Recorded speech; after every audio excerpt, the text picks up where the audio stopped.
Hello today's Meenakshi Sinha is here from keeping in touch with maths and Meenakshi Sinha.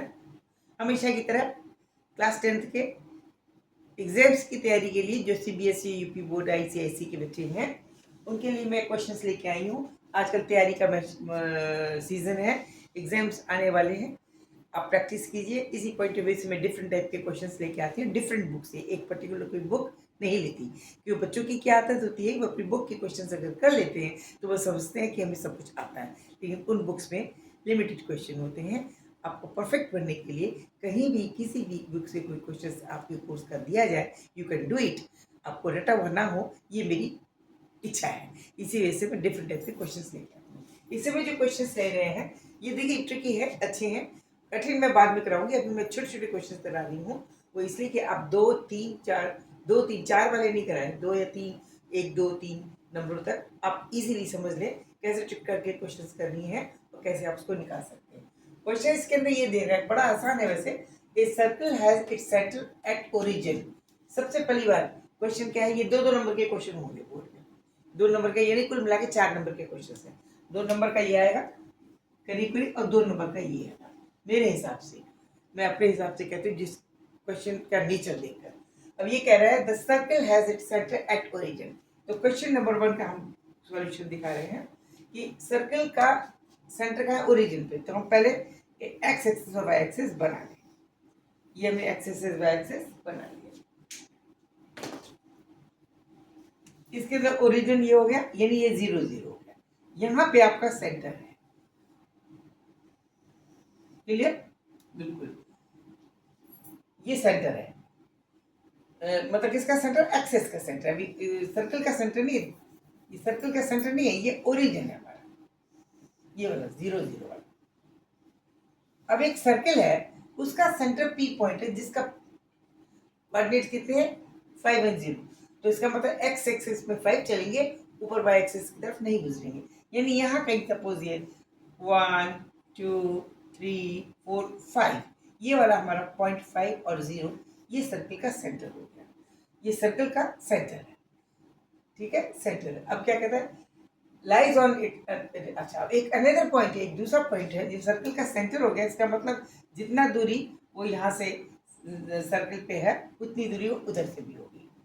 Another point 6 और 8 भी है, तो यानी इसी एक्सिस पे 6 पे चलिए, ये 6 आ गया, ये 7 आ गया, ये 8 हो गया, ये 6 हो गया। एक्स एक्सिस का पोर्शन कितना है? 6 एंड 8। तो 6 और ऊपर की तरफ 8, 1 2 3 4 5 6 7 8, यहाँ पे आ गया। ये आपका 6 और 8 पॉइंट हो गया। तो अब आपका जो सर्कल का सेंटर ये है, तो आपका ये वाली चीज रेडियस होगी, क्या होगी? होगी। तो जब इसका सर्कल बनेगा, वो यहाँ से ये ऐसे करके जाएगा, यहाँ पे 10 पे आएगा, और यहाँ भी जितना गई 5 है, तो 5 पे ही आएगा। ये सेंटर यहाँ से 5 वाली, ये वाली दूरी भी 5, यानी यहाँ से 5 5 पर ये रेडियस होगी। अब वो कह रहा है, अब आपको आउटसाइड द सर्कल है, तो जस्टिफाई कीजिए that whether it is true या नहीं। ये आउटसाइड सर्कल होगा, yes it is outside the circle. क्यों? बिकॉज द y पोर्शन, एक तो x portion away from the centre only by 1, उसके अलावा जो ऊपर वाला पोर्शन है, वर्टिकली जो अपवर्ड जा रहा है y वाला पोर्शन, वो 8 पॉइंट ऊपर है, जबकि इसकी रेडियस कितनी है हमारे सर्कल की? 5। ये 5 टाइप ऊपर होता तो इसके पास गुजर सकता। y वाला एक्सिस 8 की जगह क्या होता? 5।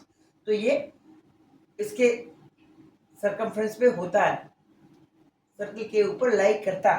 तो इसका मतलब ये बिल्कुल outside the circle, it is very much justified and it is true. तो यही आपको लिखना है, because radius of the circle is only 5 centimetre, so that if this for this point to be like this arc, either this should be 5 or this, यानी या तो x coordinate 5 होना चाहिए था या y कोऑर्डिनेट। x कोऑर्डिनेट 5 होता तो centre यहाँ पे करता है, y कोऑर्डिनेट 5 होने चाहिए, सॉरी y कोऑर्डिनेट को 5 होना जरूरी है। इसका y कोऑर्डिनेट 8 है, इसलिए it is very much justified that this point lies outside the circle. ये बिल्कुल कटु सत्य है कि ये वाला पॉइंट सर्कल के बाहर एग्जिस्ट करेगा, क्योंकि y कोऑर्डिनेट 5 से बड़ा है और इस सर्कल की रेडियस 5। क्लियर? ओके, या 5 से कम हो तब भी तो इनसाइड हो जाएगा, और 5 से ज़्यादा होगा तो आउटसाइड होगा। उसके ऊपर लाई करने के लिए y कोऑर्डिनेट का 5 होना ज़रूरी है। Simple this is to be written in language, you will get 2 marks. ठीक है। अच्छा, next question, question number 2। Question number 2 है, two similar triangle ABC and DEF, they are having two similar triangle. यानी similar triangle का मतलब हुआ angle उनके एक से एक ऐसा है और एक इसी शेप में थोड़ा छोटा है। ये जो रेशियो इनके है आपस में वो बराबर है, सिमिलर एंगल है। इसमें एंगल ए बी सी, तो D E F, they are the two similar triangle. तो ये कह रहे हैं कि angle, if A angle is 57, it means this is 57, angle E is 83, this is 83, find all the others. अब ये कहेंगे भाई इसका भी एक दिया इसमें है कि कैसे देंगे, तो ये बिल्कुल ये क्योंकि सिमिलर एंगल है इसलिए इनकी टिप्स के ये वाला एंगल भी ये 57 के बराबर होगा, ये भी 57, या हम ये कह सकते हैं ये ई बराबर 83 होगा क्योंकि ये सिमिलर ट्रायंगल है। जो इन दोनों के रेशियो में इन दोनों के अनुपात होगा वही इसमें भी होगा। तो 57 ये, तो ये भी 57, और ये 83 दे रखा था, ये वाला 83, तो हम ये एंगल भी निकाल सकते हैं। कैसे? 180 में से क्या घटा देंगे? 83 माइनस और प्लस 57, इन दोनों का जोड़ घटा देंगे, तो ये होगा 180 minus 140, that is equal to 40. This will be the answer of 40 degree. अब because this C angle is 40, then F angle is also 40. तो हमारे सभी एंगल निकल जाएंगे। E will be 83 equal to B. F will be 40 equal to C. You have to find the value of C, that is 40. Angle D is equal to angle A, that is 57. Angle F is equal to C, that is 40. थोड़ी सी अकल का question था, 2 minute में question था, diagram बनाना था, पर diagram बनाते ही समझ जाने। आप अगर डायग्राम बना के नहीं समझोगे तो उसको आप नहीं कर सकते, जबकि 2 मिनट का क्वेश्चन है, 2 नंबर का आराम से निकाल सकते हैं।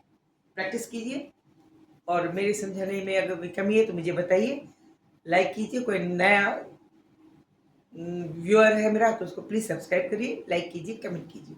Thank you. बेल आइकॉन जरूर दबाइए। Okay, good night.